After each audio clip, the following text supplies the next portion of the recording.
Oh man, with that, Thanos beats us and completes the Infinity Gauntlet. Where'd they go? Oh, shoot.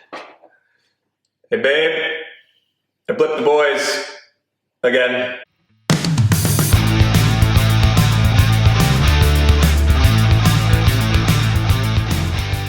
Captain.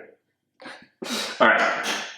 Today we're going to be reviewing Marvel United, a cooperative game involving Marvel superheroes and villains. So in the base pack, you've got three villains in the red here, and 7 heroes in the blue, 7 superheroes. So they each come with a deck of cards. So every hero has its own miniature and its cards. The art style is kind of this big head, what they call a chibi art style.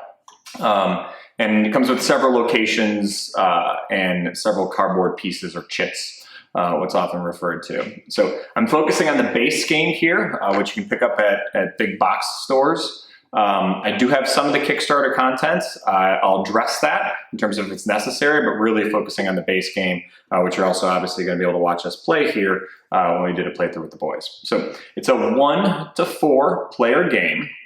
And I think it works well at all those player counts. 3 might be the best because everyone stays involved, and there's a mechanism where the villain comes out every 3rd card, and so everyone gets a chance to hit the villain before they act again. So the gameplay and mechanics, really, it's a race against the clock. So the villain's trying to either knock you out or accomplish certain goals, and you have to do something before that villain runs out of cards. You have to defeat 2 of the 3 missions, and then you can actually hit the villain. Now, every villain is a little bit particular, and so how you actually defeat them changes and varies based on every villain. And then every character also has their own variable player powers in terms of certain powers that they can do once a game. So the main mechanism is cooperative, which means everyone's going to win together or lose together. Essentially, you're playing against the game. It's a modular board, so it comes with these different locations. You randomize them in each setup, and there's a couple extra. So every game, in terms of the board layout, is different. You manage a hand of cards is another mechanism. So every return, you draw a card and you play a card. One thing I really like about this mechanism, which encourages teamwork, which is important for family games, is you can use the card that was last played from the prior person. So, and the moves you're playing, you're moving, you're punching, or you're doing a special action. So if the last person played 2 punches, and then I played 2 moves, now I can move 2 and I can use those prior 2 punches. It's a really good mechanism to think through, hey, what do I need? But also, what can I do to help my teammate, my partner? In terms of components and art and theme, they're great. Again, these miniatures are very high quality. You can paint them. This is not something that I have the capability to do, but you can look on the internet and find a bunch of people that have painted them. You know, it's Marvel, and so either you're going to like Marvel or you don't. You know, so it's either good for you or bad for you. If you really don't like Marvel, then this probably isn't the game for you.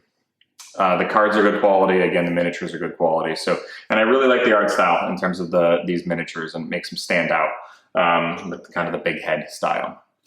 So jumping to it, do I recommend this? Let's start with for kids. Yes, we've played this with our 4 now 5-year-old and our 7-year-old, and both really like it. You know, probably need 8 or over to kind of play by themselves, as there certainly is special rules on each location, and so you need to read those. But other than that, you know, my now 5-year-old loves it just because you can play a simple action and he knows that this is 2 punches and he gets to take out these thugs. In terms of helping children with it, you can certainly read the locations for them to help them. You can kind of help them on their term. Now, sometimes cooperative games get a bad rap for a term called alpha gamer, which means one person can essentially just play everyone's turn and say, hey, you should go here, and you should do this, and you should do this. That can certainly happen here and will likely happen. In a family cooperative game, it's not necessarily the worst thing. But if your child really wants to try to do it himself, just realize you're doing it and try to back off a bit. Otherwise, there aren't really any modifications you don't have to do. But if you feel the game's a little too hard, again, by default, the villain acts every 3 turns. You can make that 4, you can make that 5, and make it a little bit easier for him. What do kids learn from this? So it's going to help with reading. Kids, can read the cards.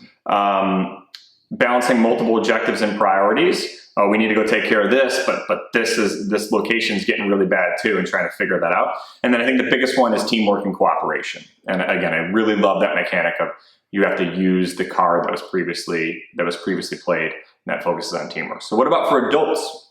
Again, absolutely, I really do recommend this for adults, especially if you're Marvel fans. But it's just a fun cooperative game. It doesn't take all that long to play, probably 30 minutes. It's very easy to set up. It's very easy to take down.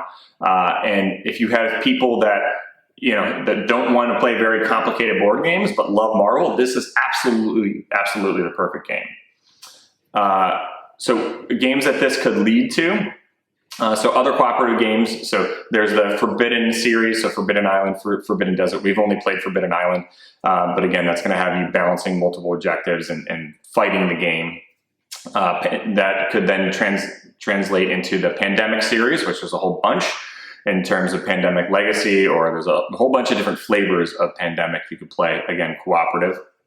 5 Minute Marvel, which is one we have right here, which is a fun card game. You probably can't see that because of the camera. Right here, fun card game. Where it's all about speed. It's all about fighting the same characters, the same villains you'd see in this game, but you have to do it quickly.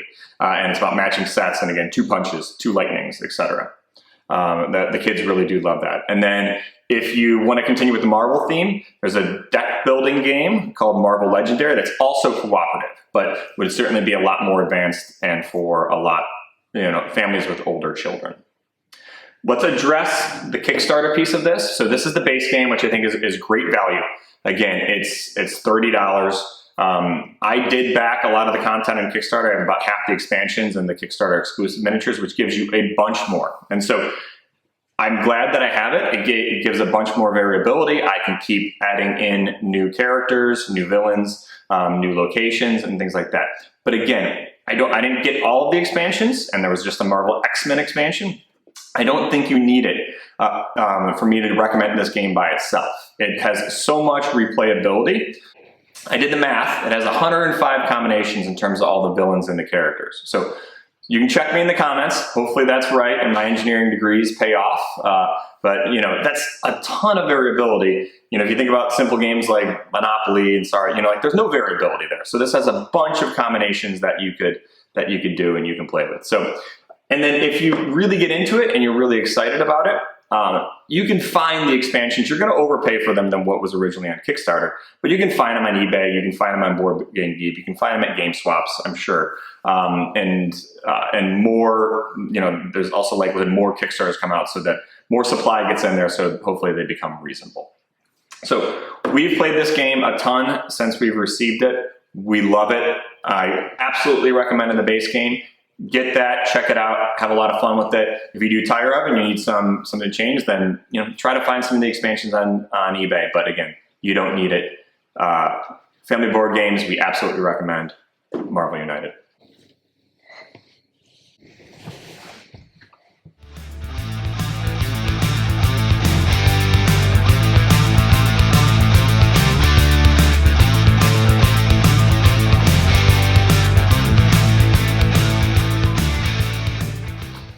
We are Family Board Games, real family, real games, real fun.